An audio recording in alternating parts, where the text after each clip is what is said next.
And basically what the serratus anterior is doing is it's moving your shoulder, it's protracting your shoulder blades like this. So you're actually going forward. So this would be using the serratus anterior. And therefore, when we are doing like a push-up like this, at the top, after you do the push-up, you can actually kind of go into protraction. See from here to here. Guys, today we are talking everybody's favorite muscle group, the chest, the pectorals. Yes, and I got 3 game-changing exercises that you guys are not going to want to miss, and hopefully by the end of the video, I convince you why they should be a part of your individualized program. But for starters, let's talk about the anatomical structure of the chest and also the functions, because I think that it helps get my point across. So for starters, the chest is broken up into 2 regions. We have the pectoralis major and minor. So the pectoralis major is split up into 2 distinct heads. We have the clavicular head, which originates on the clavicle and inserts along the humerus, which is what we're trying to target today. And then we have the sternal head, which originates along the sternum, this bone right here, and inserts along the humerus, this long bone as well.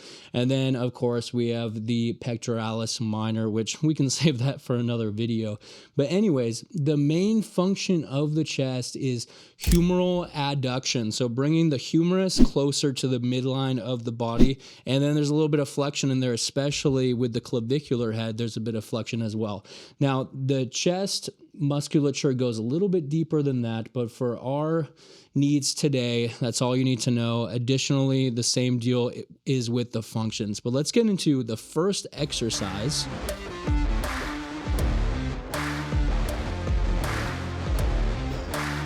The incline bench press, the dumbbell variation, and I'm choosing a dumbbell variation because it allows for a greater range of motion, and thus it lengthens the whole chest, but especially that clavicular head, which under tension, if we get a great stretch like that, we're actually going to be causing more growth. So that's the real main reason why I'm doing dumbbells.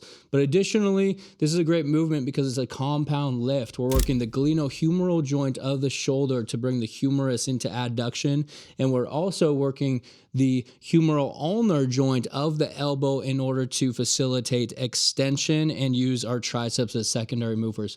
What we really want out of our exercises is so that the chest, in particular, the clavicular head of the chest is going to be our limiting factor. It's going to be the one that's doing the primary pressing, doing the primary movement. And then all the secondary movers, not as important for us, not for these all intensive purposes. The most important variable to consider when you're trying to target the clavicular head of the chest on any pressing movement is actually the pressing angle, but more specifically, just how your humerus is in relation to your upper chest right here. So if you're really puffed up like this and you're pressing, then that's going to actually be targeting more of like the middle chest instead of the clavicular head, even if you have more of an incline. So that's just something to keep in mind, is like where your chest is actually positioned relative to where you're actually going to be pushing or, doing that humeral adduction from is really, really crucial. And additionally, you don't really want to go above like 45 degrees in terms of the bench height, or else you're going to be kind of sneaking into that anterior and lateral deltoid territory, which, the anterior deltoids are going to be involved no matter what, because it is a secondary mover while you're doing a pressing action, but we're trying to minimize it as much as possible because we really just want the hypertrophy and the tension to be focused on the upper portion of the chest. So anyway, I'm around like a 35 to 40 degree. That's like the sweet spot for me, where I get the most strength that I possibly can, but I also get the most emphasis on the target musculature that I can. So anyway, let's get into the first one.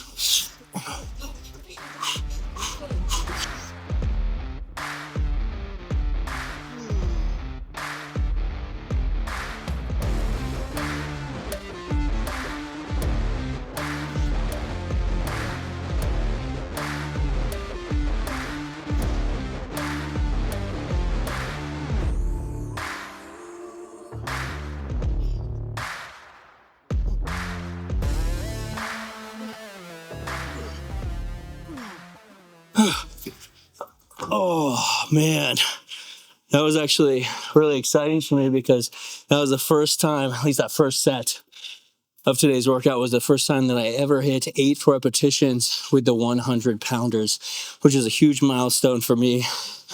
And I'm sure that it's a huge milestone for everybody once they eventually hit it. But I'm really just thankful that I got to that point with really solid form and tempo and technique, because I'm of the opinion that anybody can punch a little bit above their like weight belt or whatever, like their strength level, if they incorporate a little bit of cheat form. But cheat form is only doing you a disservice in the long run, because then you're teaching your body in order to press from a suboptimal technique, and that's just going to end up doing you harm in the long run instead of actually putting on some real tissue like we want. But I guess the question that you're probably asking is, what is the ideal form for a exercise of this caliber?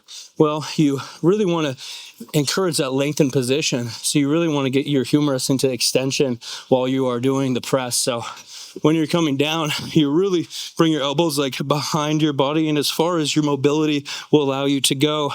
And then additionally at the top, you kind of want to bring your elbows together almost in order to achieve that peak contraction that we want to really emphasize the chest in that shortened position as well. And that will take the chest through their paces and really hit the functions to the best of their ability. So anyway, let's move on.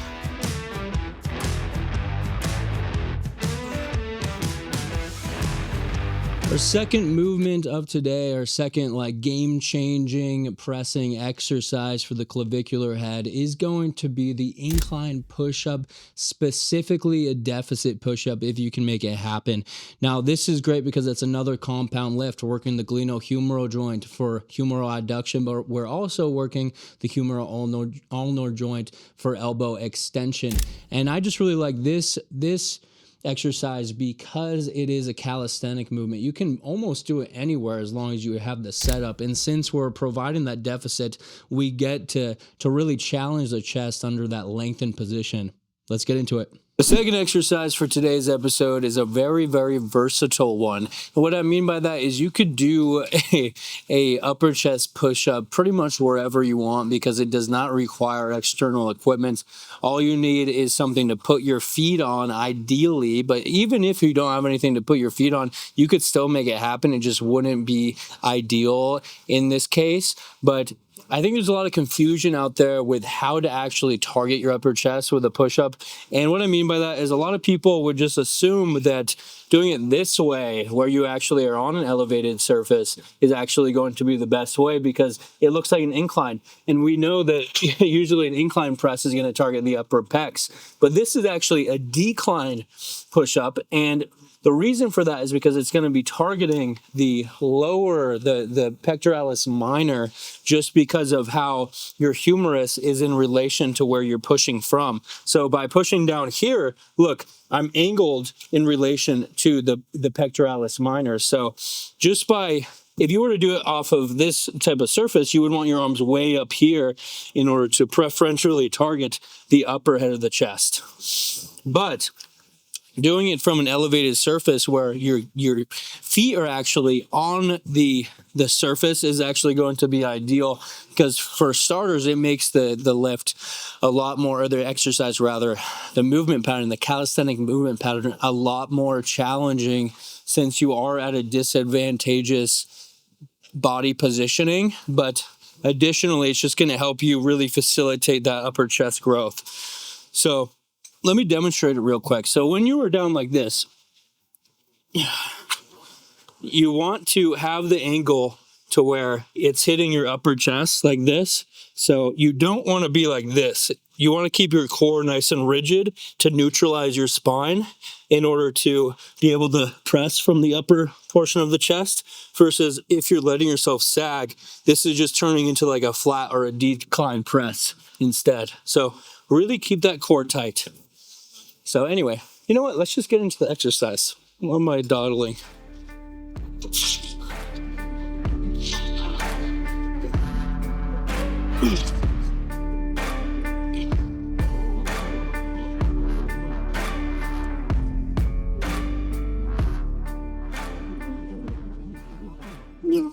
Oh, ooh.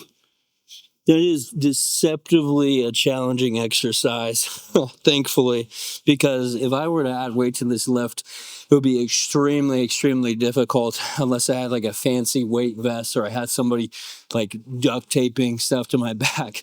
I don't even know how I would begin to really progressively overload this besides just increasing reps and changing the actual angle. So the higher up that you have the pad or whatever you're using, it's going to force yourself to be in a less advantageous position. You just have to be careful because once you get into that handstand territory, the push-up handstand, you're going to be working almost entirely deltoid and not as much chest, which can be a real problem if you're going into it for targeting the chest. But anyways, guys, I got two pretty good bonus tips for you. So for starters, we got these muscles, these gill muscles on the side of our rib cage called the serratus anterior. Very rare do we train these very effectively, but on push-ups, it is going to be the case where it can be trained if you want. And basically what the serratus anterior is doing is it's moving your shoulder, it's protracting your shoulder blades like this. So you're actually going forward. So this would be using the serratus anterior. And therefore, when we are doing like a push-up like this, at the top, after you do the push-up, you can actually kind of go into protraction. See, from here to here, here to here. That's going to be working the serratus anterior. So if you wanted to work that additionally, you could add that protraction to the end of every single repetition. You can actually get a lot of bang for your buck. This is something which is often really overlooked on like bench press variations, and it's for good reason, because when you're handling heavy weight like that, you want to be more stable, and therefore people cue you to retract your scapulae. That's not gonna be working in the serratus anterior. So anyway, pick your poison. But the second little tidbit is that I like to do it off of dumbbells or something like that. Not only because it feels better for my wrists when I'm in this neutral position, instead of having them really clamped onto the ground like so, but also because if they're doing it in an elevated fashion like this, I can actually really lengthen out the chest to the maximum degree so that we get that stretched notion under tension of the musculature.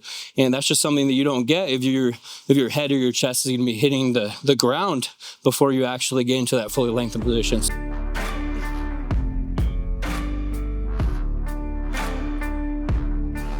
Our third and final exercise of today's session, of today's workout rather, is actually the bilateral cable incline fly. And why do I call it an incline fly? Well, when you go low to high on an incline, because of how the fibers are arranged along your chest, you're actually going to be shifting the emphasis from the pectoralis minor all the way up to the clavicular head of the pectoralis major. So it's a great option to include an isolation lift at the end of your compound lift, just for a little bit more of like icing on the cake. And the reason why this is an isolation lift is because your humeral ulnar joint, your elbow joint, is not being involved very much at all. It's only being involved isometrically in order to not bend the elbow at all. So then you can just focus all of your energy on the glenohumeral joint, bringing your humerus into adduction, and it can really just focus on the chest without a bunch of secondary movers.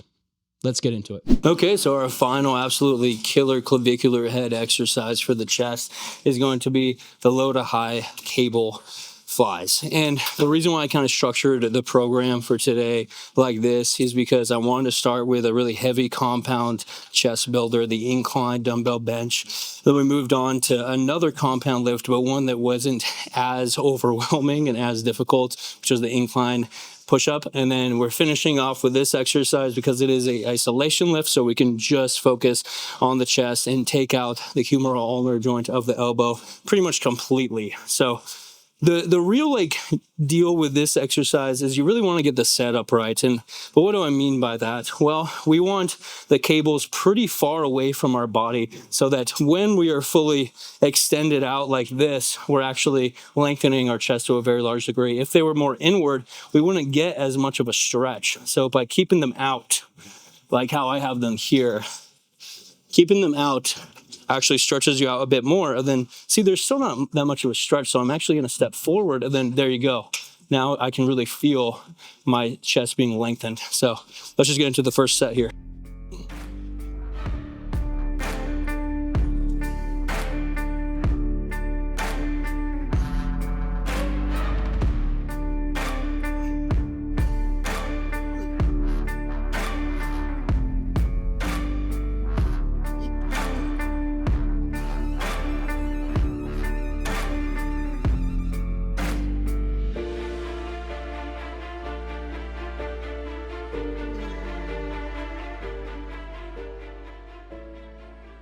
Oh, that is definitely a great finishing exercise because it does accrue like a very, very large pump upon the musculature. So I have a little bit of a bonus tip for you, and that's that I'm sure you noticed, but when I was bringing the cables up, I actually oversected both arms. Is that the right word? I don't know, but I like went past each other, almost like an X-Man stance or something. And I rotated each and every rep. And I can really simplify that thought, the logic behind that. And that's that I'm just trying to ensure that I really maximize on that shortened position where the chest is the most contracted.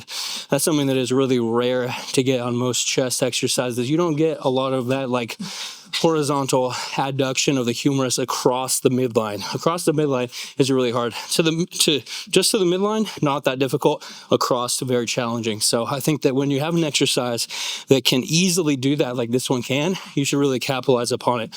But I do have two gripes with this exercise, and the first gripe is that since you are very tempted to do it with a supinated grip, the biceps is the primary supinator. So when you are doing it with your palms facing up, you're going to be really tempted to engage in elbow flexion, really using the biceps in order to bring the weight up.